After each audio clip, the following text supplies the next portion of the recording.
What's going on, guys? It's Brad here from Crown Performance. Today is a big day. I am super stoked. The build is complete. Time to show you guys my 2021 enduro bike.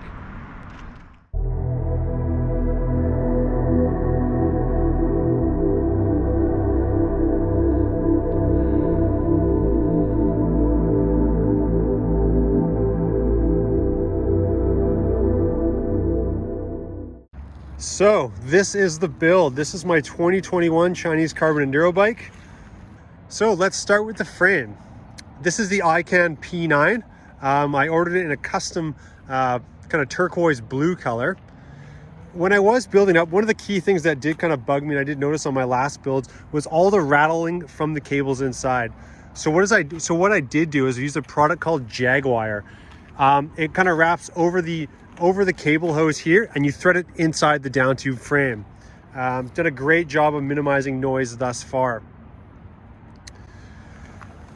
Moving on to the shock. So there's a lot of different options you guys can use. On the site, on ICAN Cycling, they do recommend a 210 by 55. I have seen other guys use 200 by 57, 210 by 57. So what I have here is a 216 by 63 shock, or 8.5 inch by 2.5 inch stroke shock. What that does is that's going to give you 165 millimeters of rear travel. You can go with other options such as 210 by 55, and that'll give you 150 millimeters of rear travel.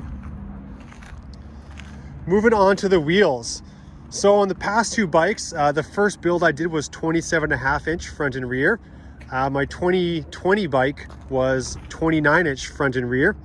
This is the mullet setup. If you're not familiar with mullet, it's 29 inches on the front and 27.5 inches on the back. So the reason I went with this is because, one, I wanted to try it out, and two, because I am using an 8.5 inch by 2.5 inch stroke shock, which does have 165 millimeters of travel, you do need to run a 27.5 inch rear wheel just for clearance issues. So this is the Z1 coil from Marizocchi, 170 millimeters of travel. And this is the Bomber CR, their coil shock.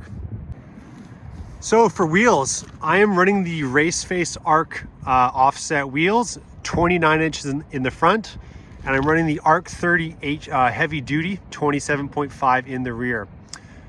Tires on the front, I'm running the Assegai 2.5 inch, and on the rear is the Maxxis Minion DHR2. Looking at drivetrain here, I went with something that's cheap, reliable, low maintenance. This is the SRAM Eagle NX 12-speed drivetrain. I've had no issues running this drivetrain on my previous two bikes. So yeah, that's why I went with that. Low maintenance, cheap, and reliable. Moving on to brakes. These are the Shimano SLX 4-piston brakes. I'm running 203 rotors on the front and the rear. Cockpit, very budget, wake bar and stem. Running the Chromag grips and the new Title seat. So there you have it, guys. That is my bike check for my Chinese carbon enduro bike. Make sure you give this video a thumbs up, hit that subscribe button, and stay tuned for more. If you guys have any comments or questions about the parts or the build could I have used, or anything about the P9 frame itself, make sure to stick them down in the comments. I'll do my best to get back to you guys.